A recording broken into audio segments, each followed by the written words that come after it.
Welcome to Unit 7 of the Grade 7 Math program, Data Analysis.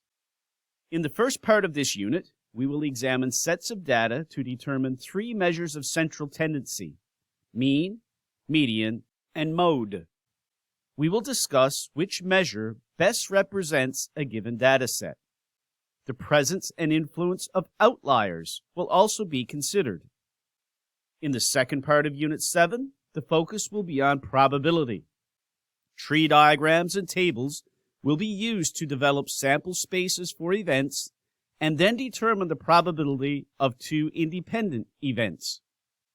Theoretical and experimental probabilities will also be discussed and compared. At this point, you should have completed a word search to review some math terminology associated with this unit and attempted the diagnostic assessment composed of 10 selected response items. In the first video of Lesson 1 in Section 1, you will be introduced to the concept of measures of central tendency and have a close look at the mean. Let's begin by considering the following situation. Here we have a set of data representing the number of points scored by LeBron Lowry during his final 7 games with the Toronto Lakers. The question is, if you had to choose a number to represent the average number of points LeBron scored during these final 7 games, what number would you choose? And how would you determine this number? So just take a moment.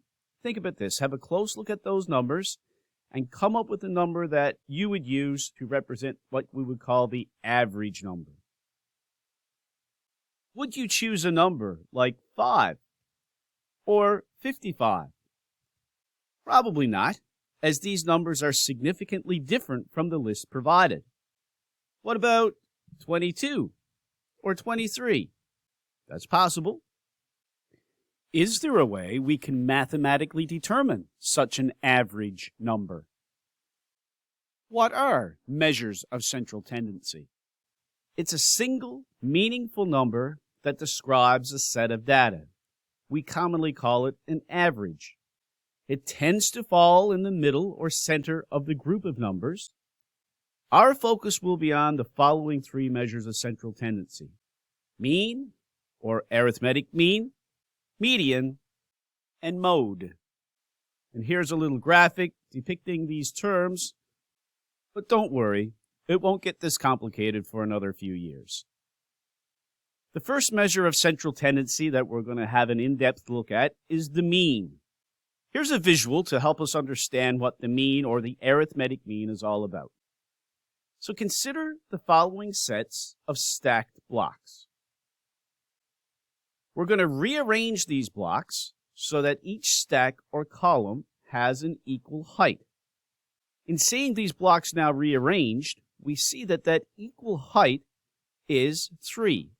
We can take all of those blocks and put them in columns so that each stack has a group of 3.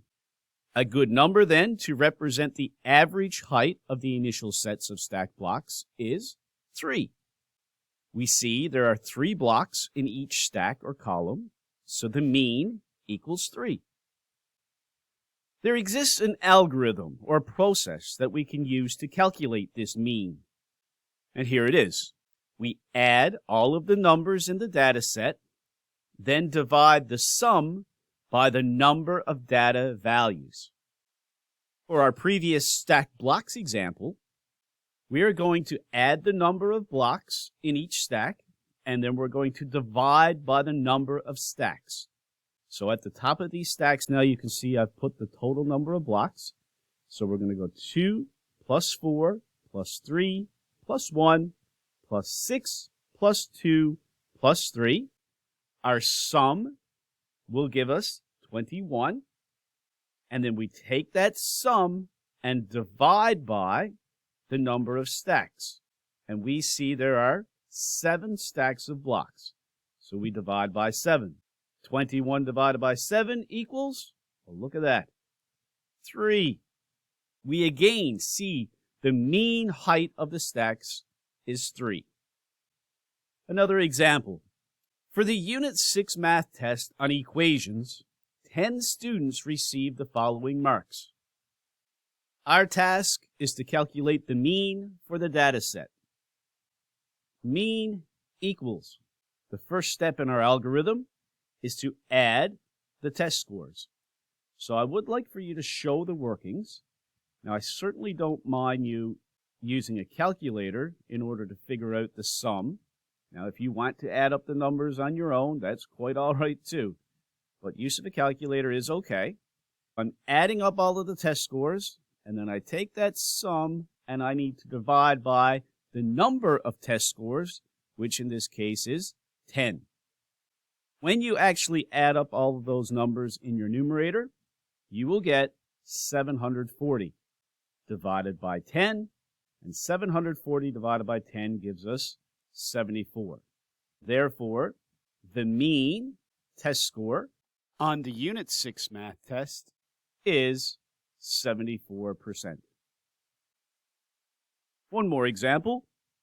5 houses on the same street sold for the following amounts. A house will probably be the most expensive purchase some of you make in your lifetime, and that's why these numbers are so high. So we need to calculate the mean house price. Mean equals 256,000 plus 319,000 plus 351,000, 215,000, and 302,000. Find the sum. And how many houses are we considering here? We are considering 5, so we divide by 5. When we add those 5 big numbers in our numerator, we get back a bigger number, 1,443,000. Divide that sum by 5. When we divide here, either using a calculator or you could use something like long division, you will get 288,600. Therefore, the mean house price is 288,600. Start saving your money. And now I'd like you to proceed to the next video in this lesson.